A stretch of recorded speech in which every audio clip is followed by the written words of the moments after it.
Bom dia, meus irmãos. Aqui quem fala é Felipe Pereira e eu vou estar dando continuidade à nossa leitura bíblica anual. Hoje, sábado, dia 21 de outubro de 2023, nós vamos falar um pouco sobre Lucas 6 e 7.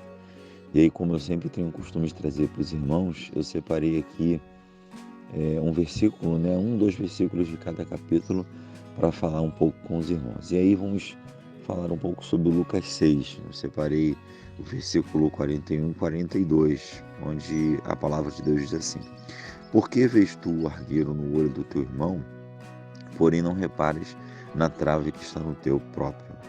Como poderás dizer a teu irmão: Deixa, irmão, que eu tire o argueiro do teu olho, não vendo tu mesmo a trave que está no teu? Hipócrita, tira a primeira trave do teu olho, e então verás claramente para tirar o argueiro que está no olho do teu irmão.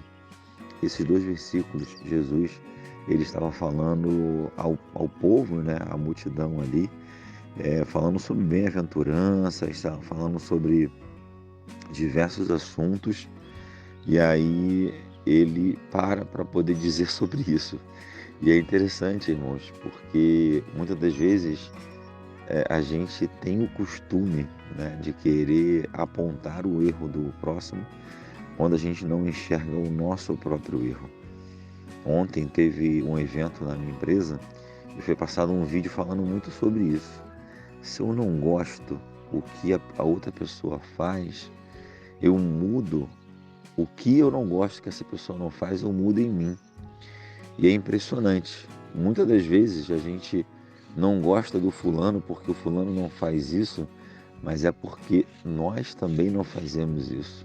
E aí a gente impõe uma culpa, uma responsabilidade sobre o outro, sobre o próximo, que nós muitas das vezes temos que assumir. E aí nesse vídeo o rapaz fala: fulano não arruma a casa, então eu arrumo. Fulano não faz a janta, então eu faço. É nesse nível, irmãos. Eu quero falar para os irmãos nessa manhã. Jesus está dizendo aqui claramente: arruma a tua casa primeiro. E aí em si você pode ajudar o outro irmão a arrumar a casa dele. É muito interessante a gente ver quanta sabedoria existe dentro da Bíblia, E o próprio Jesus nos ensinou isso. Nós precisamos olhar para a nossa vida, olhar para dentro de nós, ver aquilo que é errado, aquilo que nos afeta e pedir a Deus um direcionamento para que nós possamos corrigir o rumo. A conversão ela significa uma virada de 180 graus. É como se eu estivesse indo para Rio das Ostras e eu faço uma conversão. Eu mudo a rota e volto para o Rio de Janeiro. A gente precisa todos os dias olhar para a nossa vida, enxergar aquilo que a gente tem feito, as atitudes que temos tomado, que não tem agradado ao Senhor Jesus, e fazer uma conversão dessas atitudes. E após essa mudança, nós teremos a capacidade de ajudar o irmão que estava indo para a mesma direção que a gente estava, e a gente consegue ter propriedade para poder falar com ele. Não, irmão, já fui por aí, não vai. Vira aqui e vai por esse caminho, que vai ser melhor. Mas é necessário que a gente enxergue aquilo que nós temos feito, que realmente não agrada a Deus. E aí no capítulo 7, verso 9 e 10, ele fala assim, ouvidas estas palavras, admirou-se Jesus dele, e voltando-se para o povo que o acompanhava, disse: Afirmo-vos que nem mesmo em Israel achei fé como essa. E, voltando para casa, os que foram enviados encontraram curado o servo. Essa passagem aqui, já no 7, dando continuidade, Jesus estava caminhando, ele encontra uns servos desse centurião.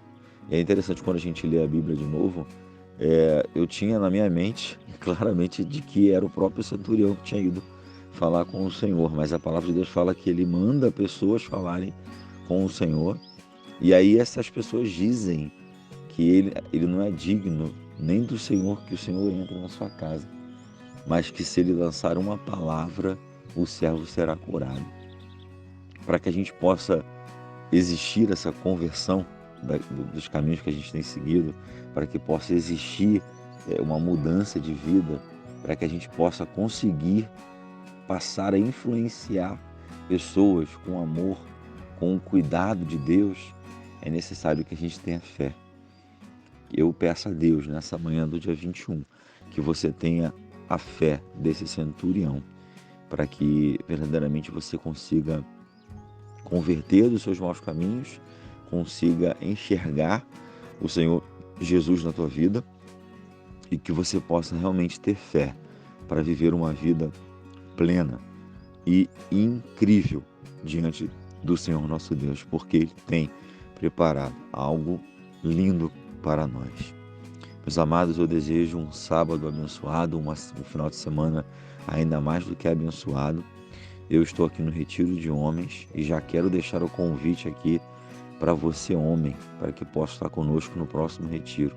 Lugar lindo e lugar separado por Deus, para que essa fé possa ser fortalecida e para que essa experiência possa ser vivida de maneira diferente.